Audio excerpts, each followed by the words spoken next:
Hello, Chelsea fans. Welcome back to the Blues Report, and remember to subscribe, then enjoy your news. Let's dive in. Chelsea sharpened their swords ahead of Crystal Palace clash. The morning sun spilled over the skyline of Cobham, bathing Chelsea's state-of-the-art training facility in a golden glow. The August air was warm but fresh, carrying with it the hum of preparation and the urgency of a squad determined to keep momentum alive. Just days away from their Premier League clash against Crystal Palace, the Blues camp was alive with the rhythmic sound of boots striking the ball, coaches barking instructions, and laughter breaking through the intensity of the session. Manager Enzo Maresca, clipboard in hand, stood at the edge of the pristine pitch, scanning every movement with the keen eyes of a tactician. His vision for the Palace match was clear: control the midfield, move the ball quickly, and stretch the opposition's compact defensive lines. The players knew this wouldn't be an easy task. Palace's reputation for disciplined defending and lightning-fast counter-attacks meant there was no room for sloppiness.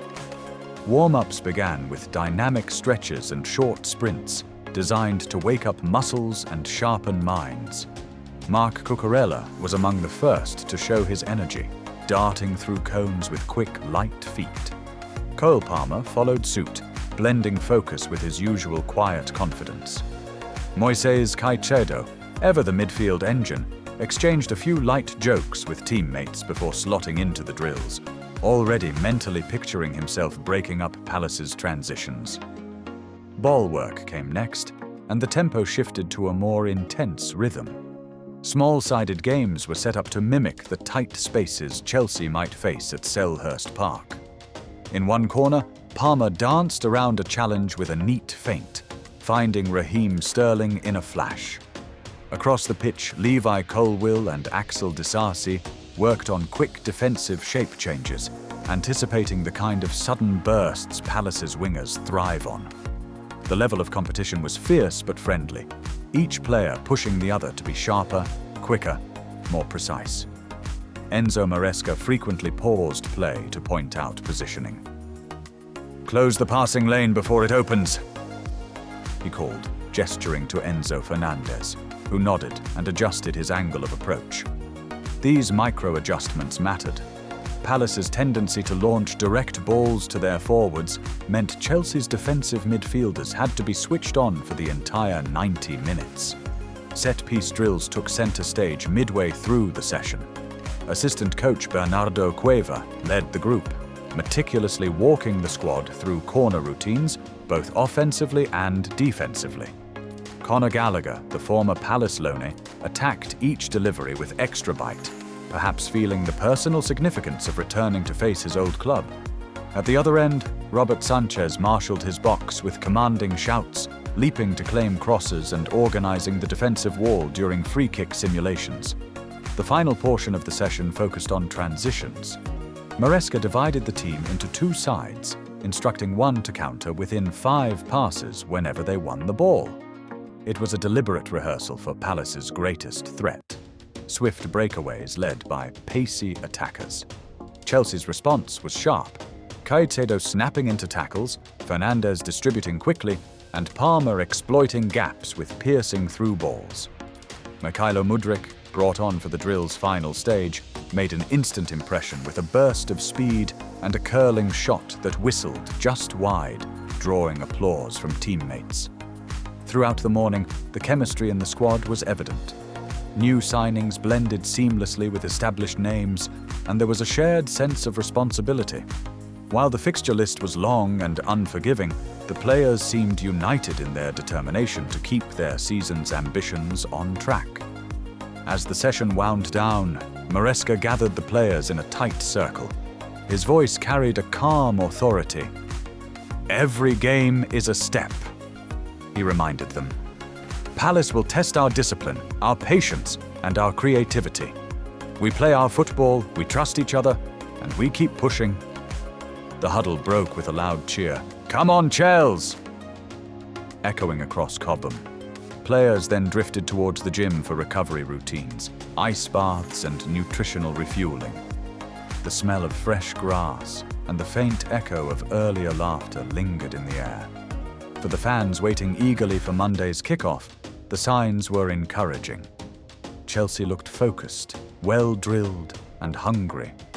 In just a few days, the talking would stop, the drills would fade into memory, and Selhurst Park would become the arena. Until then, Chelsea's preparation continued, not just in the legs, but in the minds and hearts of every player wearing the blue shirt. Another news: injury boost and squad update ahead of Palace. Chelsea received a timely boost as Reece James rejoined full team training for the first time since his minor hamstring issue, moving freely and showing no discomfort during drills. His return offers Maresca an extra weapon down the right flank, with the captain's overlapping runs and precise crosses a potential game changer. Meanwhile, Christopher Nkunku continued his individual recovery program on the sidelines, working under the watch of the medical staff with light ball work and agility ladders. Benoit Badiashile was also spotted increasing his intensity in separate fitness drills, hinting at a near return. The only fresh concern was a slight knock to Trevoh Chalobah, who trained lightly but is expected to be available. Overall, the squad's morale, a new era at Stamford Bridge, the arrival of Marc Guehi and Xavi Simons. The summer sun poured gently over Cobham, casting golden light across Chelsea's pristine training pitches. It was the first week of pre-season, and the air carried that familiar mix of fresh-cut grass, leather footballs, and quiet anticipation.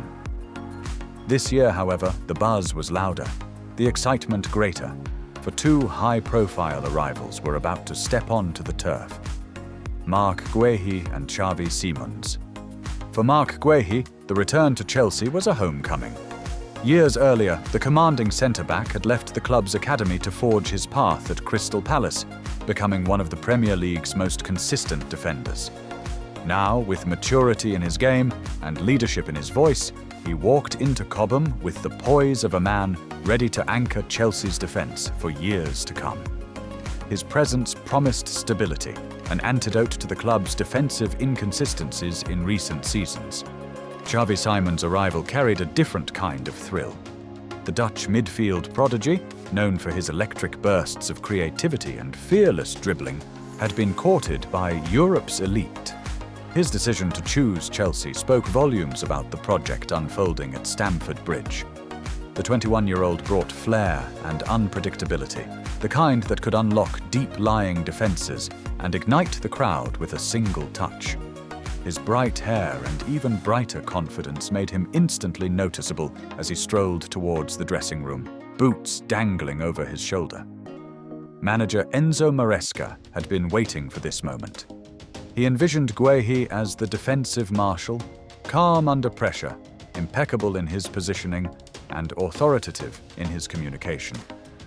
With Xavi Simons, he saw the beating heart of his attacking midfield, linking up with Cole Palmer, Christopher Nkunku, and Mykhailo Mudryk to form a front line that could unsettle any opponent. Training that morning was a mixture of hard work and quiet bonding.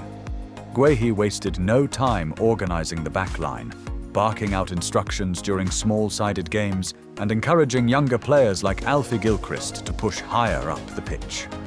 His tackles were clean but firm, a statement that complacency had no place in this Chelsea side.